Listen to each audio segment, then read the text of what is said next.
Students, I'm Ajaypal sir from Vivekananda Senior Secondary School, Bani. Now we start the next topic of class 9th subject science. Okay, yesterday we completed the topic inertia and mass, and I say to you that they complete all the 4 question answer of this chapter that included in the topics inertia and mass. That is the first question. What is the flowing has more inertia, rubber ball and the stone of the same size? You know that if the mass is increased then inertia is increased, so stone have more inertia. Okay, a bicycle and train, a train have more inertia. A 5 rupees coin and a 1 rupees coin, a 5 rupees coin have more inertia. In the following example, try to identify the number of times the velocity of ball change. अभी इस example में बताना है कितनी बार velocity change हुई. A football player kick a football to another player of its team kick the football towards the goal. तो आपने first time उस प्लेयर ने दूसरे को पुश किया, फिर उसने आगे किक किया फुटबॉल टुवर्ड्स द गोल की तरफ.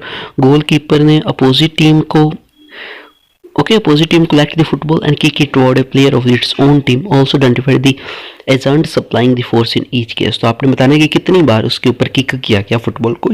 तो ये क्वेश्चन आप अच्छे से कर सकते हो. Explain why some of the leaves में get detached from a tree if we vigorously shake its branches.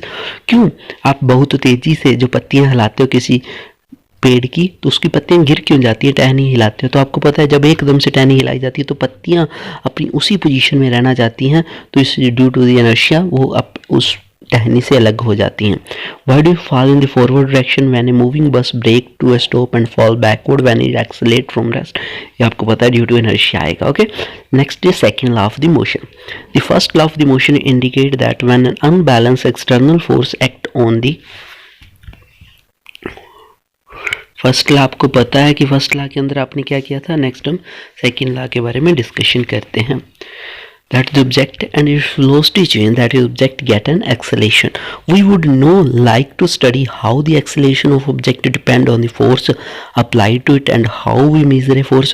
उन्होंने बोला कैसे आप किसी भी बॉडी के ऊपर फोर्स लगाते हैं और कैसे उस फोर्स को मेजर करते हैं. तो ये सेकंड लॉ बताता है. सेकंड लॉ मेनली फोर्स के बारे में बताएगा. फर्स्ट लॉ ने मेनली इनर्शिया के बारे में, मास के बारे में बताया था. Let us recount some observation from our everyday life. During the game of table tennis, if the ball hit a player, it does not hurt you. On the other hand, when a fast moving cricket ball hit a spectator, it may hurt him. उन बोला है आप football आपको लगती है तो वही आपको दर्द नहीं करती, बट वही क्रिकेट बॉल आपको लगती है तो उससे आपको दर्द होता है. A truck at rest does not require any attention when parked along a road side, but a moving truck even at speed has low as 5 metre per second may kill a person standing on its path. उन बोला standing जो truck है वो कुछ नहीं करता, but moving truck आपको काफ़ी ज़्यादा हानि पहुँचा सकता है. A small mass such as the bullet may kill a person when fired from a gun. These observations suggest that the impact produced by object depend on the mass and velocity. तो किसी भी object का जो impact है, प्रभाव है, उसके मास और वेलोसिटी से पता चलता है. मान लो आपके घर के अंदर कितने ही ज़्यादा सामान पड़ा रहता है, आपके अलमीरा पड़े रहते हैं, बेड पड़ा रहता है, ओके, टेबल होता है, तो ये रेस्ट पे हैं. अगर यही सारी चीज़ें मोशन में आ जाएं तो कितना आपको हार्म कर सकती है. तो यही तो बात है कि जो ट्रक है अगर वो मोशन और उसका मास दोनों बहुत ज़्यादा और स्पीड भी बहुत ज़्यादा तो वो बहुत ज़्यादा आपको हानि पहुंचा सकते हैं. Similarly if object is be accelerated we know that greater force is required to have greater velocity. जितनी वेलोसिटी ज़्यादा किसी को देनी है तो उतनी फोर्स ज़्यादा देनी पड़ती है.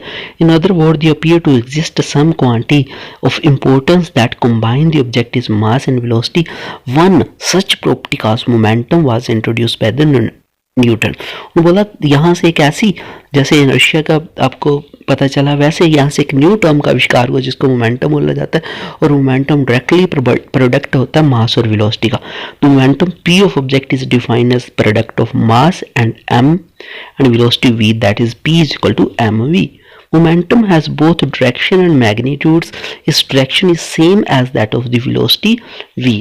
The SI unit of momentum is kilogram meter per second. Since the application of unbalanced force bring to change in velocity of object, it is therefore clear that force also produce a change in momentum. उन्होंने बोला momentum क्या करता है, किसी भी object को strength of motion को बताता है कि कोई चीज़ मोशन में है तो उसके अंदर कितनी पावर है, वो कितना नुकसान कर सकती है. वो दो चीज़ों पे डिपेंड करता है, उस ऑब्जेक्ट के मास पे और उसकी वेलोसिटी पे। जैसे मान लो साइकिल है, साइकिल का मास बिल्कुल कम है, वेलोसिटी चाहे थोड़ा ज़्यादा भी हो फिर भी वो इतना नुकसान नहीं कर पाएगा। बट एक ट्रक अगर वेलोसिटी भी ज़्यादा, मास भी ज़्यादा, तो वो बहुत ज़्यादा नुकसान कर सकता है। Let us consider a situation in which a car with a dead battery is to push along a straight road to give it speed of 1 meter per second, which is sufficient to start its engine. If one or two person give a sudden push to it, it hardly start, but a continued push over some time result in gradual acceleration of the car to its speed. It means that change in momentum car is not only determined by the magnitude of force but also by the time during which force is exerted. उन्होंने बोला time भी मायने रखता है कि आप force कितने time के लिए लगा रहे हो. It may then also be concluded that force necessary to change the momentum of the object depend on the time rate at which the momentum is change.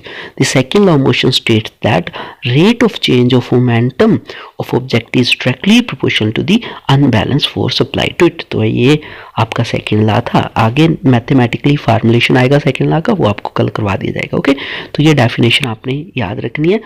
Okay, तो आपको कोई भी दिक्कत होगी तो आपको क्लास के अंदर ये समझा दिया जाएगा. ओके, तो take care, stay home, stay safe, bye.